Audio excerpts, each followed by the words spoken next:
On a cold Saturday morning in October of 1978, Delia Fairweather backed a flatbed to the dock.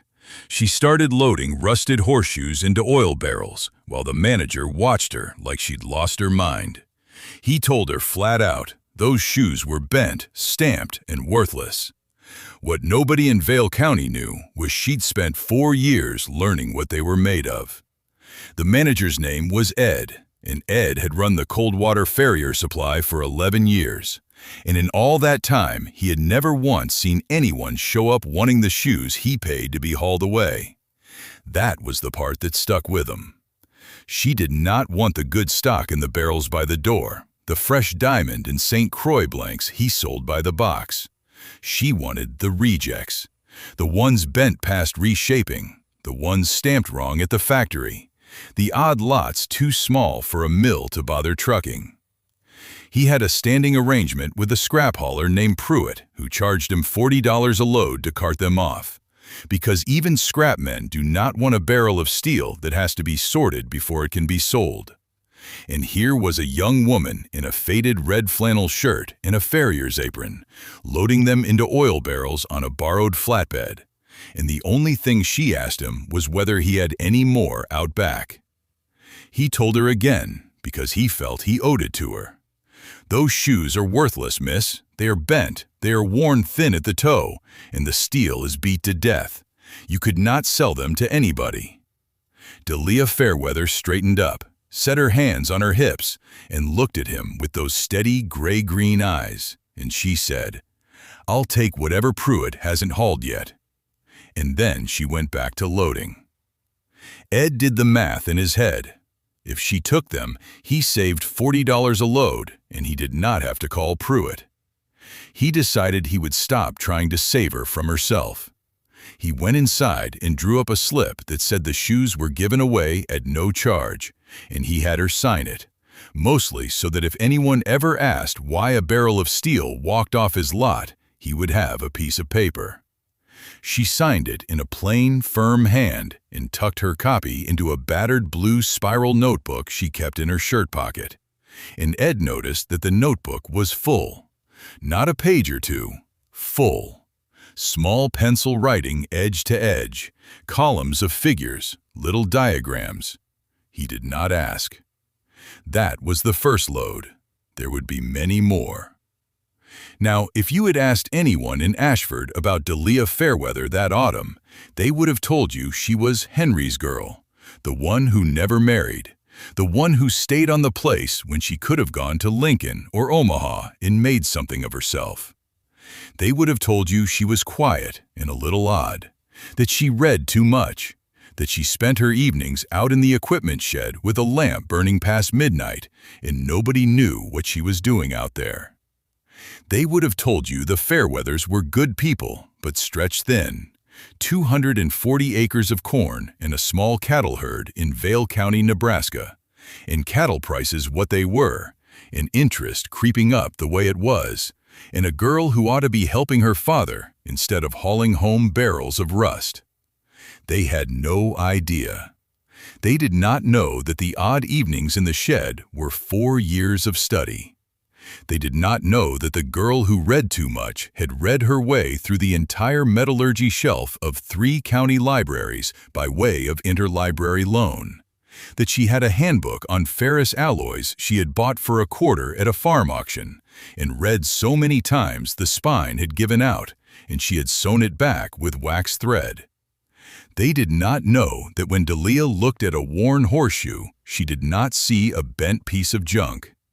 She saw something the rest of them could not see, because they had never learned to look, and she had spent 4 years learning nothing else. Here is what she saw. A horseshoe starts life as bar stock, and not just any bar stock. It is high-carbon steel, chosen because it has to survive years of a half-ton animal driving it into gravel and packed clay and pavement, hundreds of impacts a day, every day.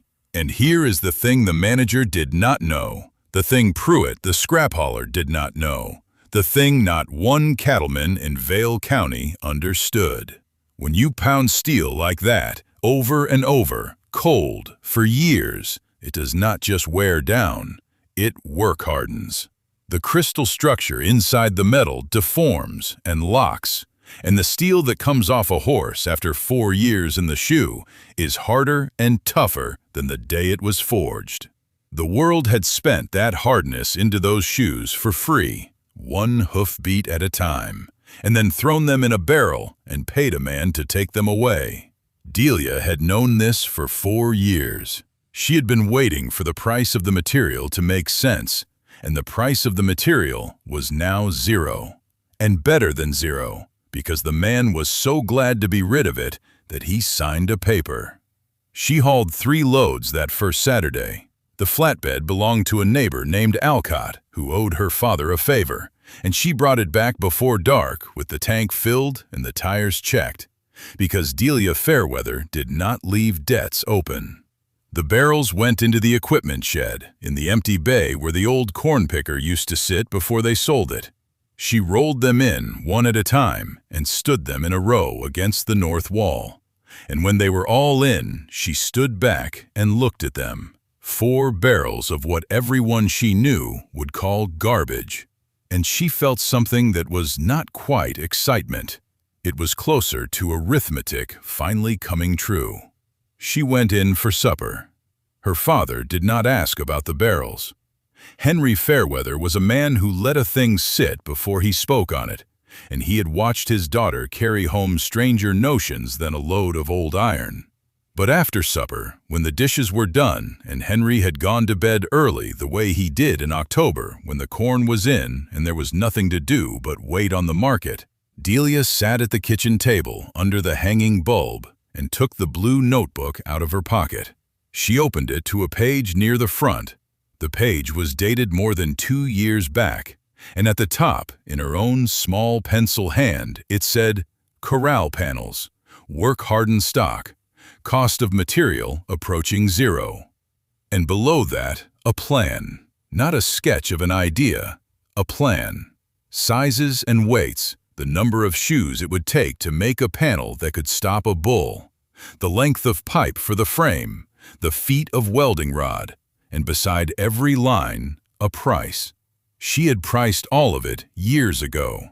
She had known what she was going to do with those shoes before she had ever loaded the first one.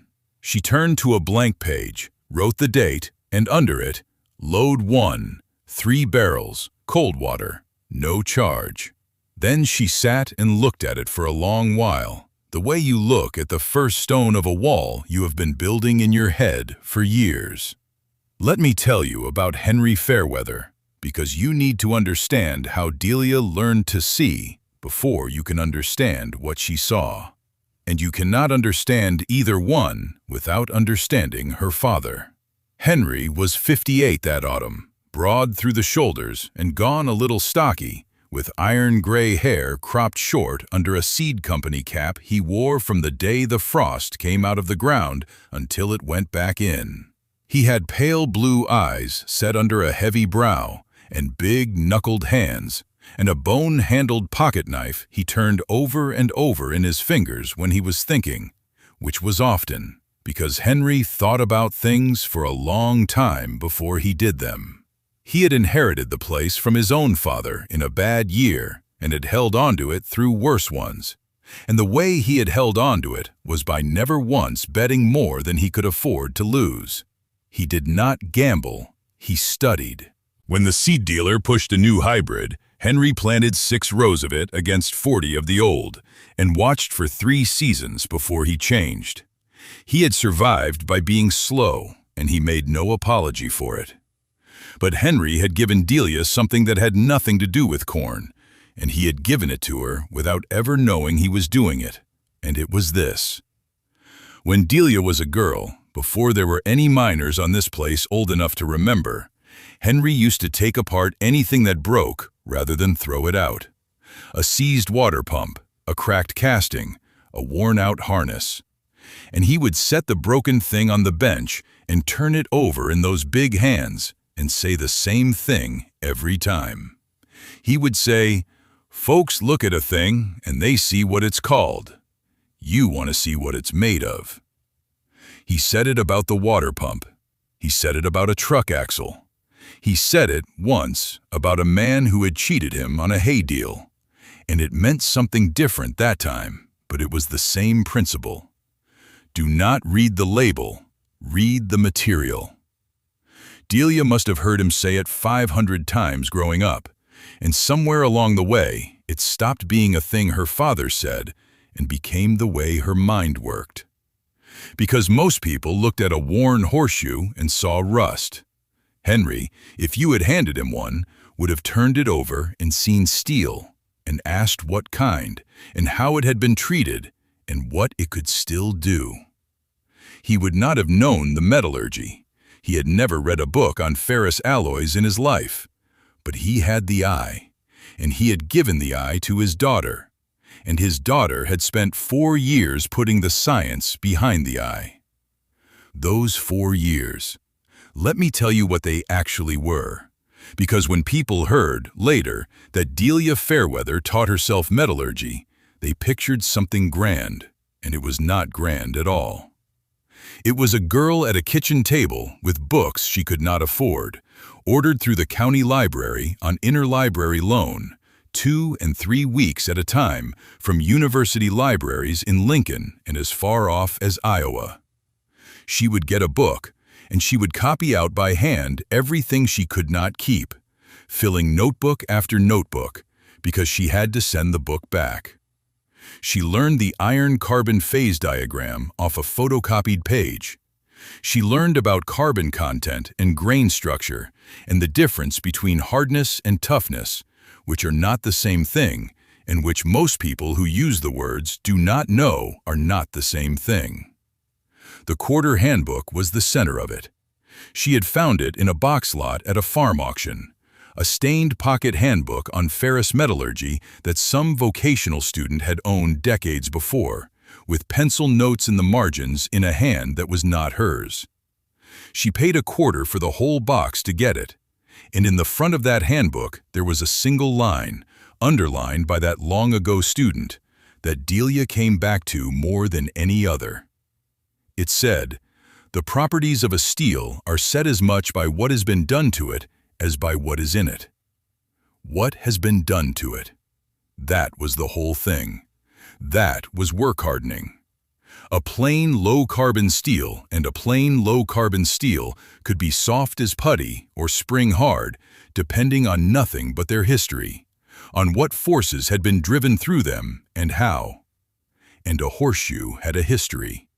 4 years, sometimes 6, of a horse's full weight slamming it into the earth 10,000 times a day. Nobody engineered that. Nobody paid for it. The horse did it, for free, and then the farrier pulled the shoe and dropped it in a barrel because the horse's hoof had grown and the shoe no longer fit. And the shoe was thrown away at the exact moment it had become the toughest steel on the property.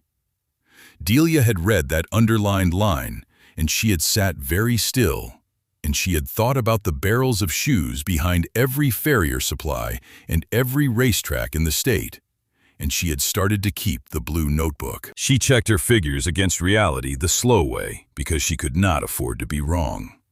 She took a single worn shoe and a single new blank of the same size and weight, and she clamped them and bent them, and the new blank gave and stayed bent, and the worn shoe fought her and sprang back and finally cracked rather than folding. Cracked. That was the tell.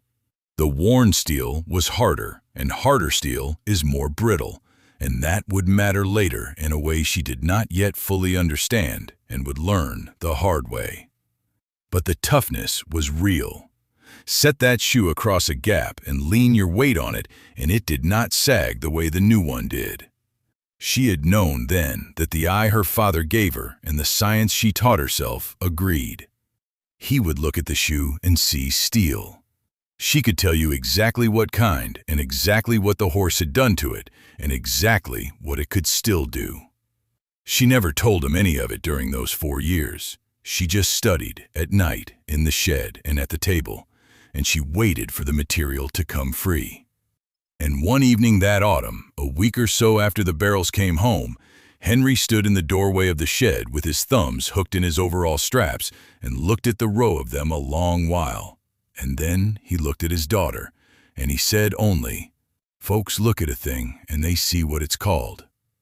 Then he went back to the house. He did not finish the sentence. He did not have to. She knew the rest of it by heart.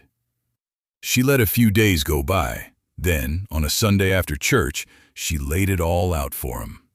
She did it the way she knew he would respect, which was on paper at the kitchen table in the afternoon light. She put the blue notebook down open in front of him, and she talked him through it, line by line. Here is what a horseshoe is made of. Here is what the horse does to it. Here is the test I ran, the new blank against the worn shoe, and here is what happened to each. Here is a Corral panel, 5 feet by 10, the kind you buy from a dealer for the working shoot, and here is what it costs new. And here is why it fails, which is that the dealer builds it from mild steel tube that a bull can bend if he hits it square and angry. And here is my panel, built from work-hardened shoe stock forged into a lattice on a pipe frame, and here is what I think it will take, and here is what it will cost me. And the cost line said, near enough, nothing but rod and pipe and my own time. Henry read it slowly. He did not interrupt. He turned the pages back and forth to check that a number on one page matched a number on another, because that was Henry, and Delia had made sure they matched, because that was Delia. He got out the bone-handled knife and turned it over in his fingers and looked at the diagram of the panel for a long time. Then he said, "I need to think about it." He did not say no. People who did not know Henry heard, "I need to think about it," and thought it was a soft no. It was not. It was exactly what it said. He needed to think about it.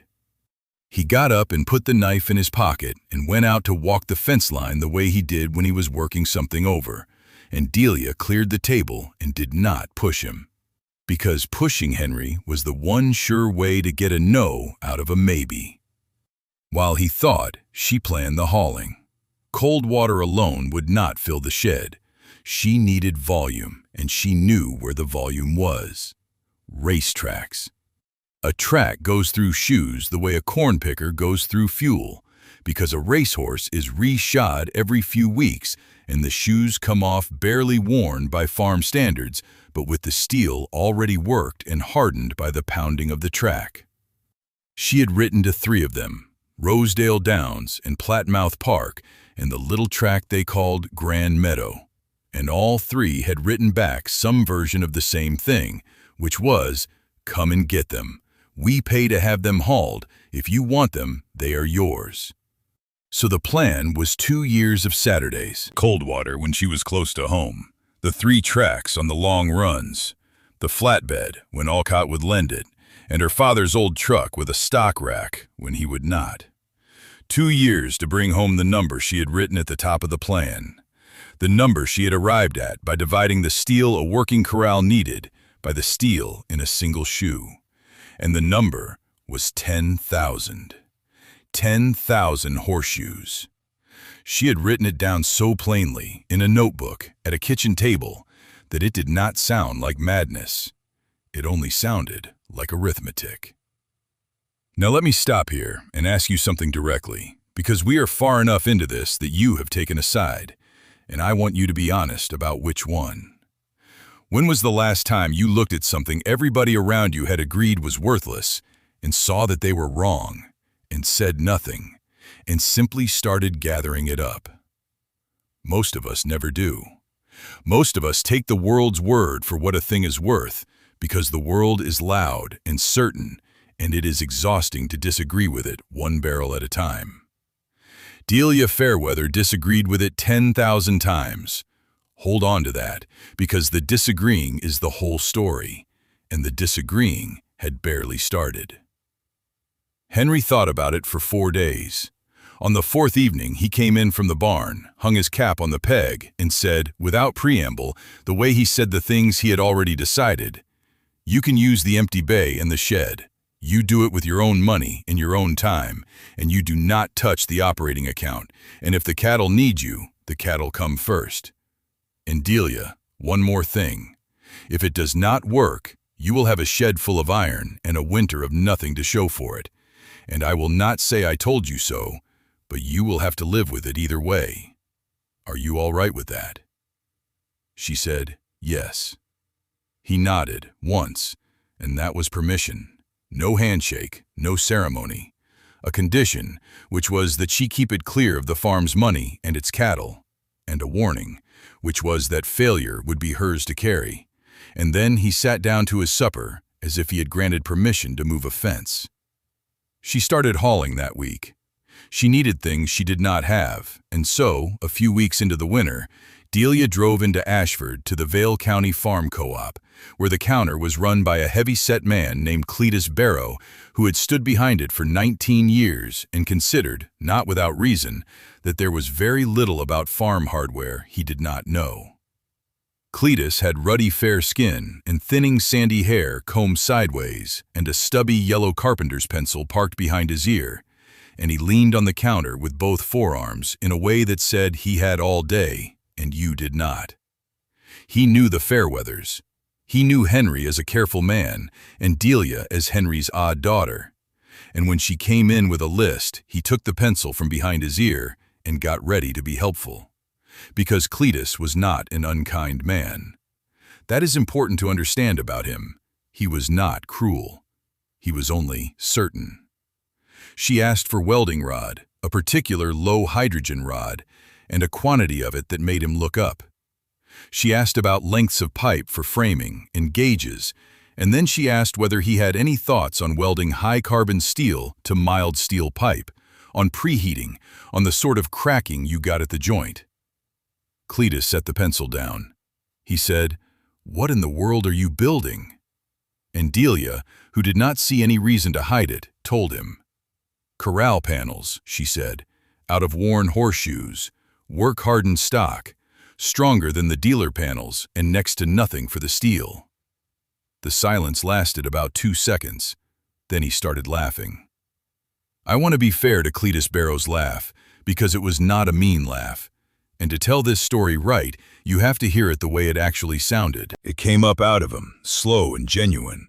The laugh of a man who has heard a great many notions across a great many years and has learned that most of them do not survive contact with a Nebraska winter.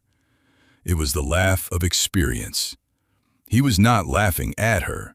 He was laughing at the idea, at the picture of it, a corral built out of the rust pile behind the farriers.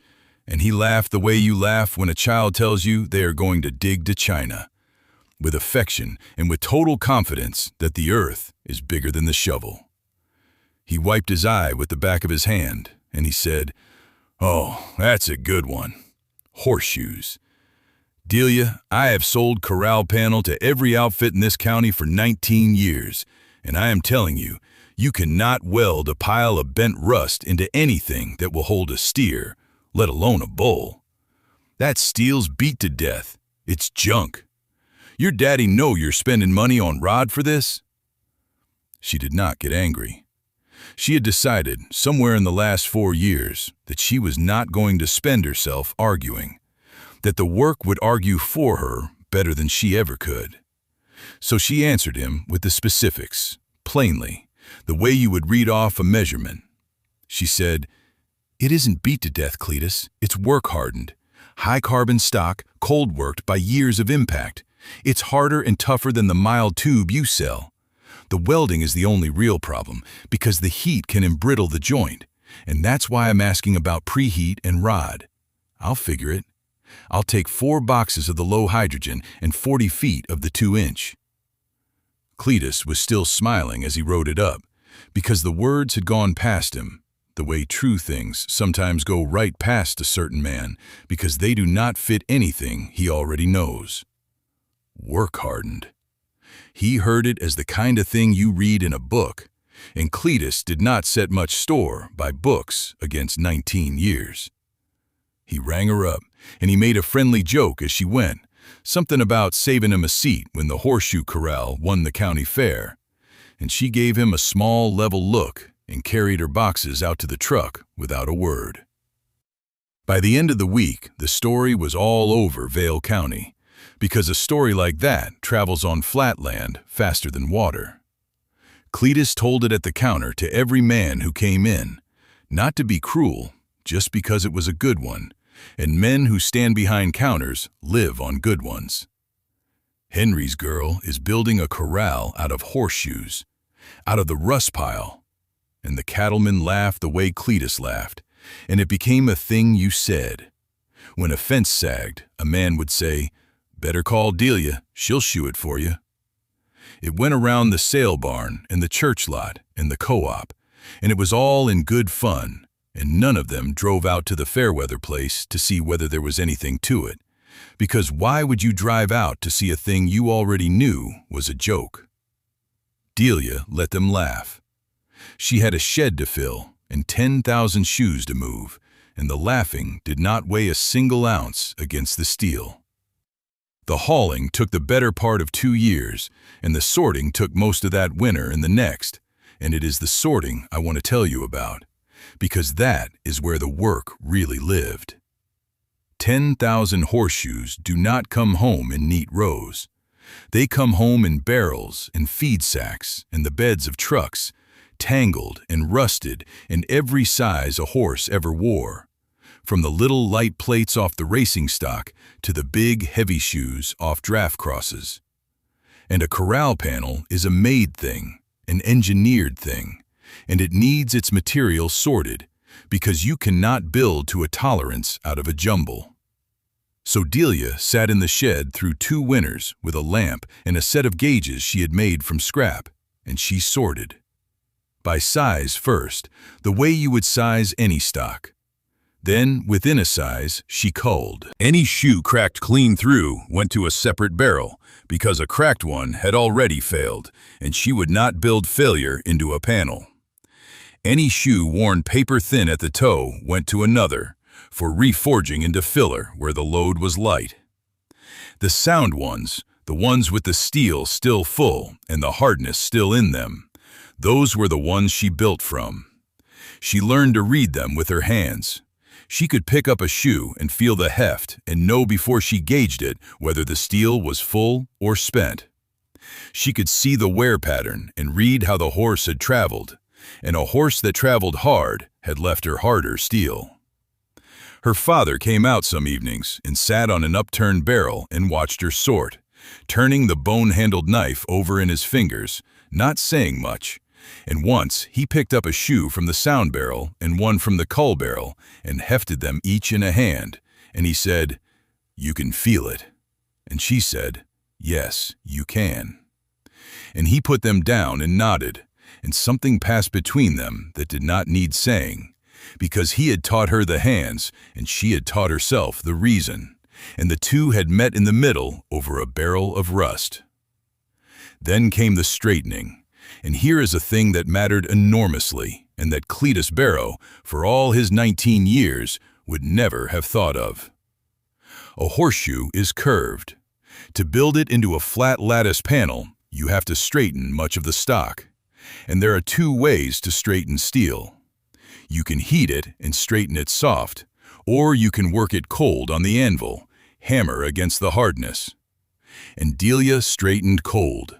She straightened cold on purpose, because heating the steel to straighten it would have undone the very thing that made it valuable. Heat past a certain point, and the work hardening anneals out. The locked grain relaxes, and you are left holding soft steel again, ordinary steel, the same as the dealer's tube. The hardness the horse had spent years putting in would go out in a few minutes of orange heat. So she kept the fire away from it, and she straightened it cold, hammer blow by hammer blow, on the horn and the face of an old anvil that had come down through the family, thousands of shoes, until her forearm was iron hard, and she could straighten a shoe in a dozen sure strokes. It was brutal, slow, cold work, and it was the only right way to do it. And she had known it was the only right way from a photocopied page years before she ever swung the first hammer. Let me give you the whole cost of that first setup, line by line, the way she kept it in the blue notebook, because the arithmetic is the thing that makes the rest of the story true. The steel, 10,000 shoes, nothing. Free, and better than free, hauled from men glad to be rid of it. The anvil, already hers, family iron, nothing. A post vise she bought at a farm sale, $8. A cross-peen hammer and a straightening set. She made most of it, but the good hammer cost her $3.50. The welder was the one real expense. A used stick welder she bought from an estate for $60 and rebuilt the ground clamp herself. Welding rod, 4 boxes of the low hydrogen to start, and more across the winter. Call it $31 all told. Pipe for the first frames, 2-inch, 40 feet, $22. Coal and fuel for the little forge she used only for the joints and never for the straightening. $14 the first winter. A wire wheel and a hand grinder, second hand, $11. Gauges and chalk in the odds and ends, call it $4. Add it up, 8 and 350 and 60 and 31 and 22 and 14 and 11 and 4. $153.50. That was the whole of it. The entire cost of tooling up to build corral panels that a dealer sold for hundreds apiece. $153.50 in 2 winters of her own hands. And on the nights when the arithmetic felt like it was on her side, she worked past midnight, and the first panel began to take shape on the anvil. Shoe by straightened shoe, laid up in a lattice she had drawn 2 years before. The curves fighting her cold, and the hammer ringing off the old iron in the lamplight, while the rest of Vale County slept and laughed about her in its sleep. The first finished panel stood in the lot behind the shed on a gray morning, and it was, she thought, a beautiful thing. 5 feet by 10, a lattice of straightened shoe stock welded to a 2-inch pipe frame, dense and dark and heavy as sin. And when she rapped it with a knuckle, it rang hard and high, nothing like the dull note of a dealer panel. She had built it to stop a bull, and now she had to find out whether it would. She did not have a bull to spare for wrecking, so she tested it the way you test anything, by loading it past what it would ever see. She chained the panel between 2 stout posts and hooked the other end to the truck and pulled. And she watched the joints, and the joints held for a while. And then, with a sound like a rifle, one of them let go. Not the pipe, not the shoe stock, the weld. It had cracked clean at the joint, and when she knelt and looked at it close, she saw exactly what had happened. And it was the thing Cletus had laughed at, and the thing she had half warned herself about at the co-op counter. And she had still gotten it wrong. Around the weld, in a narrow band, the steel had gone glass brittle. She knew the name for it, the heat-affected zone. When you weld high-carbon steel, the heat right beside the weld climbs, and then the surrounding cold metal sucks that heat away fast. And fast cooling of high-carbon steel makes it hard and brittle, the same brittleness that had made her test shoe crack rather than bend 2 years before. She had built the strength of the panel out of hard steel, and the very act of welding it had made a hard, brittle ring around every joint, and the panel would fail at those rings before the shoe stock ever gave. That was the night the doubt got in. She sat on the anvil in the cold shed with the failed joint in her hand, the lamp low, and for the first time in 4 years, the whole thing looked, honestly, like folly. Cletus's laugh came back to her, not as an insult now, but as a question she could not easily answer.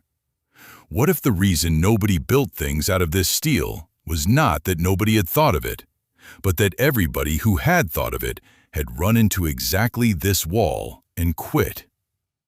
What if the hardness that made the material worth having was the same hardness that made it impossible to join? She had a shed full of 10,000 shoes and a winter of straightening in her forearms, and one cracked panel in the lot. And her father had told her plainly that failure would be hers to carry. And here it was, cold in her hand. She thought about quitting. I will not tell you she did not.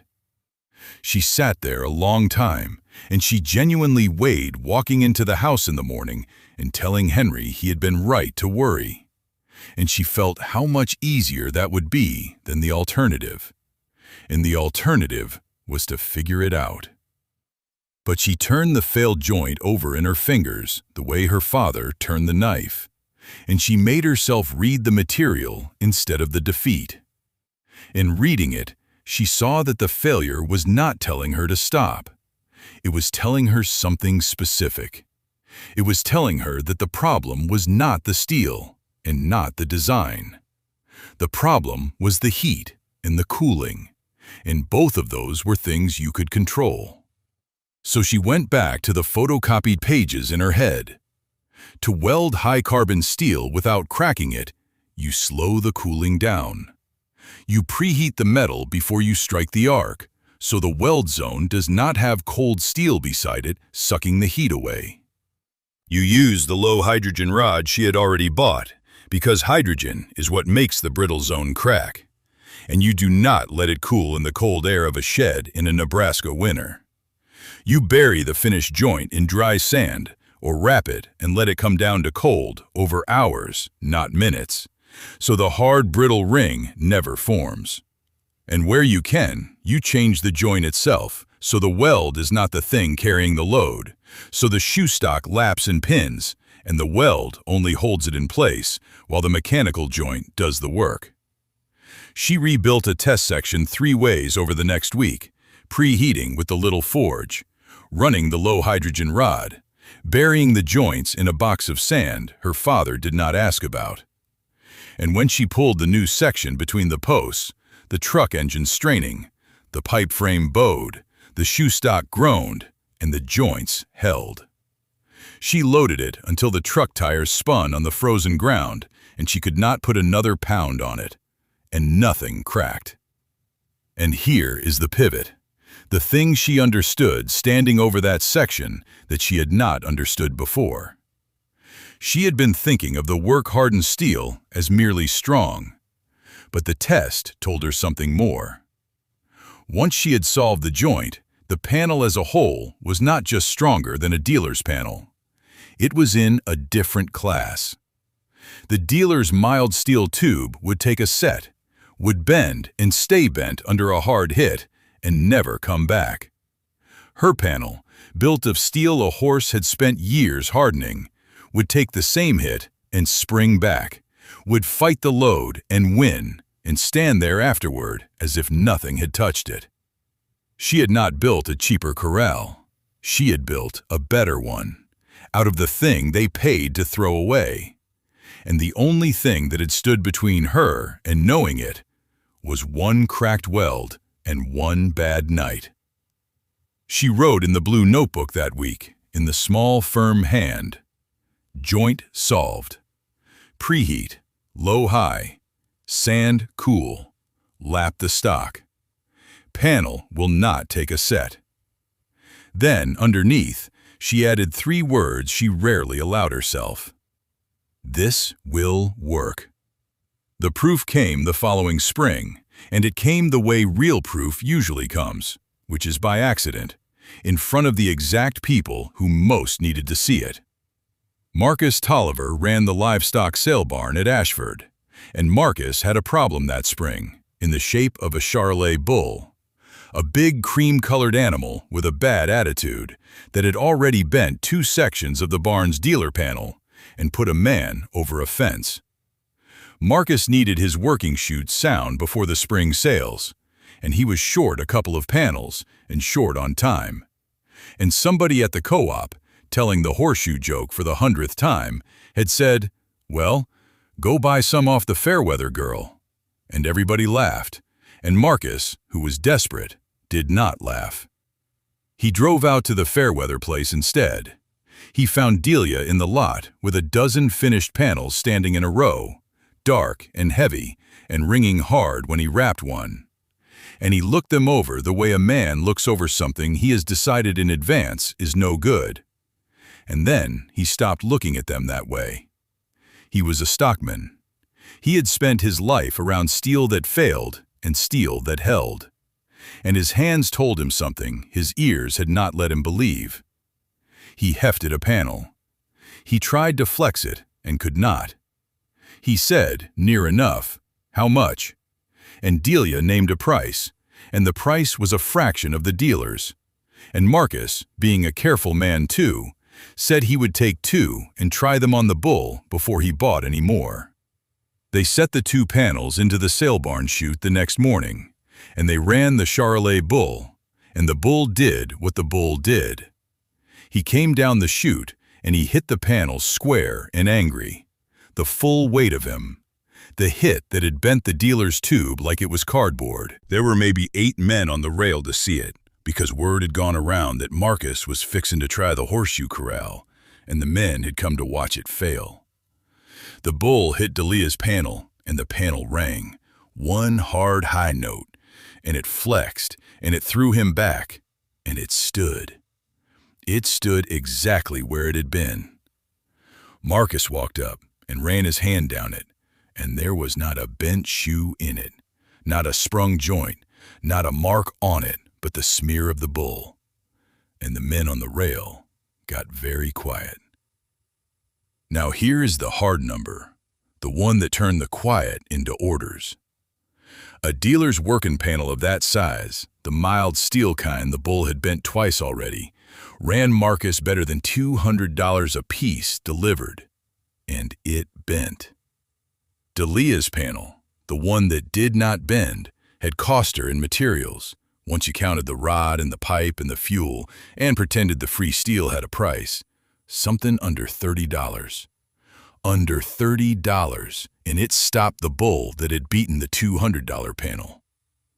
Marcus Tolliver did the arithmetic on the rail with everybody watching, and then he ordered 8 more on the spot.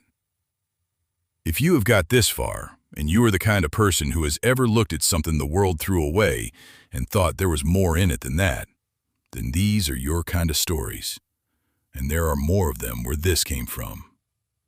That is all I will say about it. Now let me get back to Delia, because the men on the rail were already reaching for their wallets. The orders came in that spring the way water comes across flat ground, slow at first, and then everywhere at once. The men who had watched the bull went home and told other men, and the other men came out to the Fairweather place to rap a knuckle on a panel and heard that hard, high ring, and did the same arithmetic Marcus had done. She sold the 12 that were standing in the lot within a month. She took orders for 40 more before the corn was knee-high. She raised her price, twice, and it was still less than half the dealer's. And the panel still did not bend. And a man will drive a long way for a thing that costs half and works better. Cletus Barrow drove out to the Fairweather place alone on a Sunday in early summer. He did not come with the other men. He came by himself in his own truck, and he parked in the lot and sat a minute before he got out. And Delia watched him through the shed door and did not go to meet him because she knew what this was, and she was going to let him do it in his own time. He got out heavy and slow and walked along the row of finished panels, and he rapped one with a knuckle, and it rang. And he stood there with his ruddy face working. He had told the horseshoe joke 1,000 times. He had told it that very week. And here was the joke, standing in a row, dark and true, and ordered by half the cattlemen who bought their panel off his counter. He found her in the shed. He took the yellow pencil from behind his ear and turned it over in his fingers, and he could not seem to find the start of what he had come to say. And finally, he just said it. 3 words, flat, with his eyes down on the pencil. I was wrong. And you could see it cost him. 19 years behind that counter. 19 years of being the man who knew. And he had laughed at her to her face and told the county about it. And now he had driven out alone to stand in her shed and say 3 words that took every one of those 19 years and set them down. He did not decorate it. He did not say he was wrong, but he just said it and stood there and let it be true. Then he did the thing that told you who Cletus Barrow really was under the certainty, which was that he made it right in the only way he could. He said, "I've got men coming to my counter every day looking for panel. Dealer stuff, the tube. I'd like to send them out here to you instead, if that suits you. And I'll tell them what I saw, that it stopped Tolliver's bull." He put the pencil back behind his ear. "And Delia," he said, "I'm sorry I made it a joke. That wasn't right of me." She could have made him carry it. She did not. She said, "Send them out, Cletus, and tell them to bring a trailer because the panels are heavy." And that was all, and it was enough. And Cletus Barrow drove back to town and began, from that week on, to send her every customer who came to his counter wanting Corral. And he told each one the story of the bull, and he told it straight, with no joke in it. Marcus Tolliver bought a full set for the whole sale barn that summer, tore out the last of the dealer tube, and replaced it panel by panel with Delia's work. And a working sale barn is the best advertising there is, because every stockman in 3 counties passes through it, and every one of them leaned on those dark panels and asked Marcus where he got them. Henry never made a speech about it, but there came an evening late that first summer when the 2 of them were standing in the lot at dusk, looking at a load of panels chained down and ready to go out in the morning. And Henry turned the bone-handled knife over in his fingers a while, and he said, quietly, into the dusk, "You were right about the steel." That was all. You were right about the steel. And it cost him nothing to say it, because Henry had never been against her. He had only ever been waiting for proof, the same as he waited 3 seasons on a hybrid before he changed. And the proof was standing chained on the flatbed. And so he said the true thing, plainly, and put the knife in his pocket, and they went into supper. He had not needed her to fail to be a careful man. He had only needed her to be right before he agreed. And she had been right, and he said so, and that was the whole of it between them. For a while, things actually seemed fine, better than fine. The orders were steady, the price was good. Delia had hired on 2 men from town to help with the straightening and the hauling, and the shed had a second forge in it now and a proper welder. The steel still came free from Coldwater and the 3 tracks, and now from farriers as far as 60 miles out who had heard there was a woman near Ashford who would take your worn shoes off your hands. The blue notebook had filled and been replaced by a second and a third. It looked, in the summer of the 3rd year, like the smoothest kind of success. That did not last. Because you know what 18% interest did to farm country at the turn of that decade. You know what happened to the operations that had borrowed to expand, that had bought the extra quarter section and the new combine and the confinement barn on credit when money looked cheap and cattle looked strong. And then watch the interest rate climb past 10 and past 15 and up toward 20 while cattle prices fell through the floor, and the land they had borrowed against lost half its value in a single year. You know what happened. The notes came due and could not be carried. The sale barns that Delia sold panels to filled up, not with cattle going to market by choice, but with whole herds being sold off because the bank had called the loan. Half the operations in Vale County that had bet on growth in the good years were bleeding to death by the bad ones, and some of them did not survive it. And there were foreclosure notices tacked up in the co-op that Cletus Barrow read out to no one in a low voice, men he had known his whole life. And here is why Delia Fairweather came through it standing, and it is the quiet center of the whole story, so I will say it plainly. She had never borrowed a dime. Her father's one condition, laid down at the kitchen table years before, had been that she keep it clear of the farm's money and build it with her own. And so she had built the entire thing on $153.50 and free steel and her own 2 hands. And she had grown it only as fast as it paid for itself. There was no note to call. There was no interest to carry. The single largest cost in her whole operation, the steel, could not go up in price because it was free. And it could not be taken from her because it was already hers. 10,000 shoes, and then 20,000, and then more, sitting paid for in a shed. When the interest rate broke the men who had borrowed to grow, it could not touch a woman who had refused to borrow at all. The thing that broke everyone else was a thing she had simply never been exposed to. She had built out of the one material the bank could not repossess, and she had built with money the bank had never lent her. And so, when the flood came through Vail County, it went around her the way water goes around the one high place in a flat field. She even grew through it, carefully, because a hard year is when a good, cheap product that does not bend finds its market. A man who could not dream of $200 for a dealer panel could find $30 for one of Delia's, and it would outlast him. She sold more in the bad years than the good, and she sold it to men who remembered afterward who had built them something sound when everything else was falling down. Let me give you the years, because the numbers are the spine and they ought to be said. She sold her first panels that first spring, a few dozen. The second year, better than 200. By the 5th year, when the interest rate was at its cruelest, she and 3 hired men were turning out and selling better than 800 panels a year, plus gates and chute sections and headlocks she had worked out along the way. All of it from the same free, work-hardened stock. All of it built on the same solved joint. By the 10th year, the operation had a proper shop with power hammers to do the straightening her forearms had done alone in the lamplight. And she was buying worn shoes by contract from tracks in 3 states because $10,000 a winter was no longer near enough.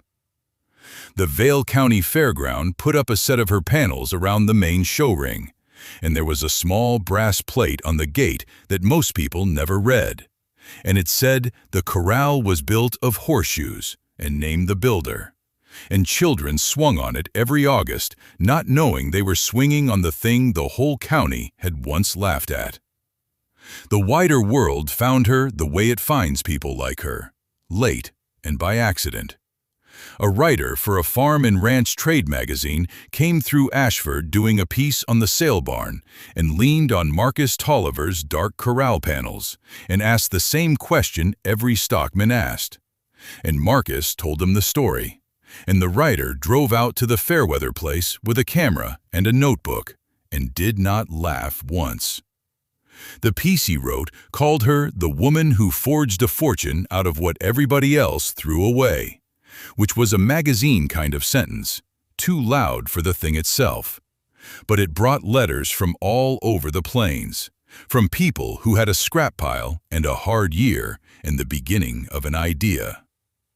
And a while after that, a farm college up in Lincoln wrote and asked would she come and speak to the students about the operation.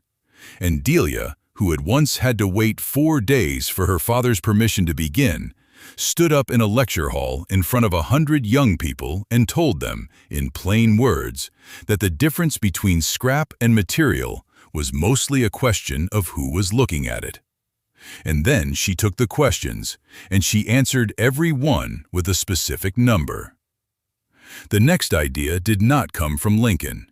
It came home, the way the first one had. There was a young woman in the family, grown now, past every age where a story like this forbids a child from being on the page. Arrived at the shop one spring with a notebook of her own, though hers was a laptop.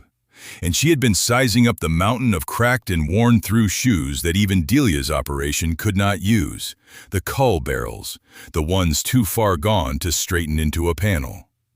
And she had an idea about grinding and reforging that scrap into something else, a different product, built on the exact same principle her aunt had built the first one on, which was to look at the thing everybody had agreed was worthless and ask what it was actually made of. She laid it out at the same kitchen table, on the laptop instead of on paper, and Delia listened all the way through and turned it over in her mind the way her father had turned the knife. And then she did the one thing her father had made her wait 4 days for. She said yes, right away. No, I need to think about it. She had done her thinking 30 years before, over a barrel of rust, and the answer had been the same then, and she had simply not been allowed to say it fast. So she said it fast now, to the next one, because that was the one gift she had it in her power to give. Ed, the farrier supply manager, kept, for years, in the drawer under his counter, the slip of paper Delia had signed that first cold morning, the one that said the worthless shoes were given away at no charge. He kept it because it amused him, at first, a souvenir of the day the odd fair-weather girl carted off his rust. But a rusted horseshoe is only worthless to the man who cannot see what has been done to it. And the shoes Ed paid a man to haul away had already been made, by 10,000 days of a horse's own weight, into the toughest steel in the county, waiting on the one person willing to read the material instead of the label. Ed kept the slip in the end, not because it was funny, but because it was the cheapest thing he had ever given away, and the most.